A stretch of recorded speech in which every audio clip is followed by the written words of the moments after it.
Le CESER est, comme son nom l'indique, une assemblée d'élus, associations, syndicats, ouvriers et patronaux de la région Centre, avec une organisation à part de celle du Conseil régional. Celui-ci, lors des réunions de ses membres, définit et donne un avis propre et propose des directives économiques, sociales qui sont ou ne sont pas prises en compte par le pouvoir politique élu du Conseil régional de la région Centre. La plupart du temps, le Conseil régional, sous l'avis du CESER, ajuste ses politiques par rapport aux avis donnés par cette assemblée d'élus, mandatée par leur organisation syndicale, associative et patronale. Cette institution sans mandat politique, méconnue du grand public, est un important rouage dans le développement de la région Centre, puisque ces avis sont la plupart du temps suivis des faits et contribuent à la réflexion du développement économique et social de la région Centre. Avec l'élection de Xavier Velin pour un troisième et dernier mandat, sans autre candidat en lice, c'est la poursuite d'un consensus social et économique qui se poursuit au sein de cette institution dans l'intérêt même des habitants de la région Centre, mais qui n'est pas reconnu à sa juste valeur. Je n'ai pas non plus l'intention de rester ici et d'empêcher d'autres de pouvoir accéder à cette présidence.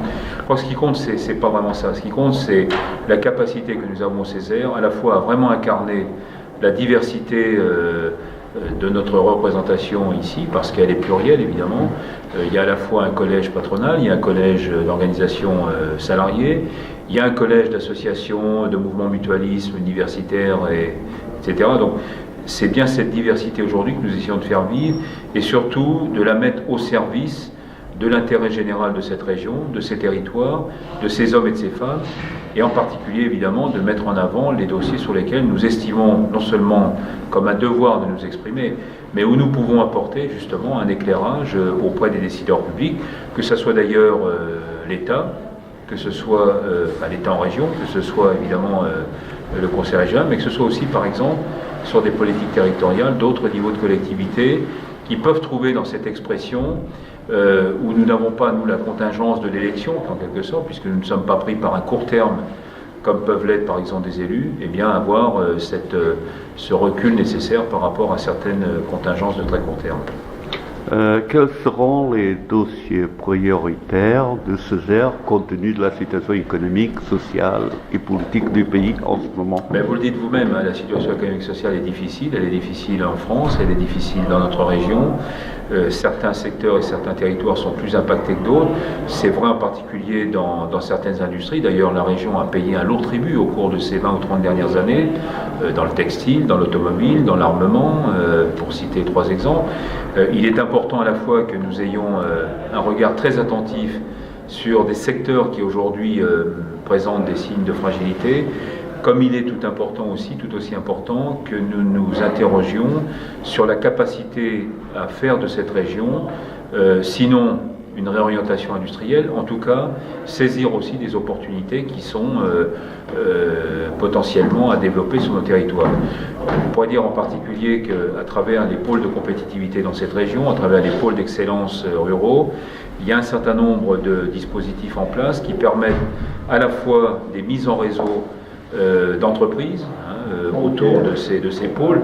C'est vrai pour la cosmétique, c'est vrai pour le pôle élastopôle, c'est vrai pour les questions d'énergie. Bon, on a un certain nombre de secteurs d'excellence, il faut les consolider, et puis il faut faire aussi en sorte que, au regard de ce que sont aujourd'hui nos universités, nos écoles d'ingénieurs, nos centres de recherche, nous captions aussi finalement la jeunesse qui aujourd'hui dans cette région a peut-être parfois des difficultés à s'insérer professionnellement, et au contraire valoriser tous ces talents, valoriser toutes ces capacités pour non seulement être une région accueillante, mais une région qui valorise aussi ses talents et permette en particulier d'exploiter dans la nouvelle économie en particulier des secteurs qui aujourd'hui méritent sans doute d'être consolidés.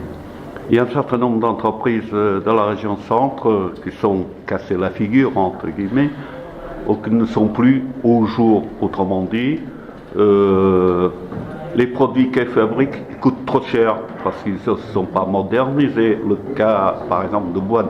Alors, qu'est-ce que vous en pensez? Alors, il y a plusieurs causes. Bon, il y a de fait sur un certain nombre d'activités. Alors, évidemment, il y en a une que je connais particulièrement qui est l'agroalimentaire, où nous avons aujourd'hui des concurrences, disons-le, notamment chez nos voisins européens, pour des raisons de réglementation, pour des raisons de coût du travail, pour des raisons aussi d'investissement et de modernisation. Alors, il ne s'agit pas de tout faire peser, ou en tout cas de charger en responsabilité les autres. Nous avons aussi notre propre expertise à faire et des décisions à prendre à notre niveau, mais néanmoins, nous sentons bien aujourd'hui que, et c'est un problème probablement récurrent à l'économie française, et en particulier sur le pôle agricole et industriel, nous avons sans doute à la fois modernisé nos outils. Donc ça suppose de l'investissement.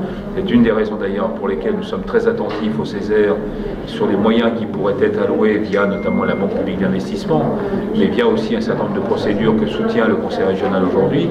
Je pense notamment à tout ce qui permet de cautionner ou d'apporter des fonds complémentaires dans le développement des entreprises. Mais il faudra aussi que dans le même temps, nous sachions tirer parti, si je puis dire, d'un certain nombre de secteurs qui sont en croissance aujourd'hui, et il y en a, pour justement, en termes de formation, en termes d'adaptation de nos outils, répondre justement à ces potentialités. Vous savez, il y a deux manières de regarder les choses, et d'ailleurs ce sont deux manières que nous essayons plutôt de combiner. Il y a évidemment la vision très régionale au sens stricto sensu, c'est-à-dire au fond la région centre, c'est quoi ses lignes de force aujourd'hui, d'où cette question notamment des grands pôles d'activité. Et puis il y a une autre manière de le regarder, et c'est aussi sur celle-là que nous voulons nous prononcer, c'est la vie des territoires. Et chacun des territoires aujourd'hui, par ses particularités, par ses spécificités, présente à la fois, oui, des difficultés, mais présente aussi des potentiels. Et je vais peut-être vous surprendre, mais vous savez que dans le sud de la région, nous avons une démographie plutôt négative, et en particulier un vieillissement de la population. Nous savons que dans le domaine du sanitaire, du médical, de tout ce qui peut concourir justement à améliorer la condition de vie des personnes vieillissantes, il y a aussi un gisement d'emploi autour de cette demande, à nous de savoir l'organiser et de savoir la capter. Donc, tout ça pour dire que chaque territoire doit aussi, dans un contexte évidemment beaucoup plus général, mais essayer de déterminer, de détecter où sont ses marges de manœuvre, où sont ses potentialités, où seront demain ces bassins d'emploi. Est-ce que le Césaire, compte tenu de la situation qu'on connaît ici dans l'agglomération concernant Fagor-Brandt, est-ce que le Fagor-Brandt, oui. Est-ce que le Césaire va y mettre un vœu ou laisse aux organisations syndicales et au patronat de régler cette affaire? Bon, on produit régulièrement d'abord un rapport de conjoncture tous les 6 mois à peu près, qui nous permet justement d'avoir une lecture tendancielle des principaux indicateurs de la région, les indicateurs socio-économiques. Un dossier comme Fagor, malheureusement, s'ajoute à d'autres qui sont aujourd'hui en difficulté. Mais pour autant, et c'est là où il faut qu'on soit peut-être plus réactif, ce que nous souhaitons au Césaire, c'est justement être dans la capacité, un peu par anticipation, à mesurer avec ces indicateurs tendanciels comment évolue la région, par secteur, par territoire, et à partir de là, essayer aussi de prévenir un certain nombre de crises. Je ne dis pas qu'on va tout résoudre, mais quand on mobilise quand même l'ensemble des acteurs, qu'ils soient politiques, socio-économiques, les entreprises, les salariés eux-mêmes, on doit être quand même en capacité, les questions de formation, par exemple, formation professionnelle, on doit être en capacité d'apporter des réponses plus adéquates. Alors, dernière question. En ce moment, il y a un problème avec l'écotaxe, des révoltes qui se propagent. Comment peut-on résoudre cette crise et est-ce que la FNSEA, par exemple, a fait une proposition au gouvernement pour en sortir? Écoutez, ça fait 4 ans à peu près que nous demandons à tous les gouvernements successifs de revoir la copie sur la mise en œuvre de cette écotaxe. J'ai toujours dit pour ma part, c'est la raison pour laquelle j'avais d'abord demandé un ajournement du dispositif et non pas une suppression, que l'écotaxe, c'était moins son principe que son application qui nous posait problème. Et je vais être très concret, quand on produit aujourd'hui, pour produire un bien alimentaire, on passe par tout un tas de phases. Je prends l'exemple de l'aviculture. Entre un poussin, la livraison d'aliments, la collecte du poulet fini, le passage à l'abattoir, voire le passage dans un atelier de plats cuisinés par exemple, et puis dernière étape en distribution, potentiellement on peut prélever 4 fois, 5 fois la taxe en question, pour une valeur transportée qui rend quand même un poids relatif et relativement faible. Donc c'est ça que nous mettons en cause dans le dispositif, c'est ce que n'ont pas compris les gouvernements successifs, je le regrette, parce que depuis Jean-Louis Borloo en passant par Mme Kosciusko-Morizet, Mme Joanneau, Mme Bateau et désormais M. Martin et Cuvillier, aucun de ces ministres n'a pris en compte nos demandes.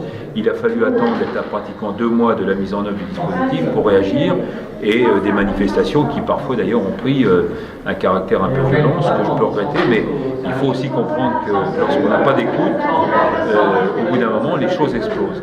Et ce qui me préoccupe aujourd'hui, bien sûr la situation bretonne et du Grand Ouest, mais c'est que ce dispositif aujourd'hui dans d'autres régions interpelle, et le président de la FSA que je suis, tous les jours se fait engueuler parce que on lui dit mais il n'y a pas que la Bretagne en France, il y a d'autres régions, et je sens bien que la tension monte un peu partout. Donc je demande aujourd'hui très clairement au Premier ministre 2 choses. D'abord, quand on dit suspension sine die, peut-être, mais il faut vraiment se mettre à la table des discussions, et je demande à être membre de ces discussions.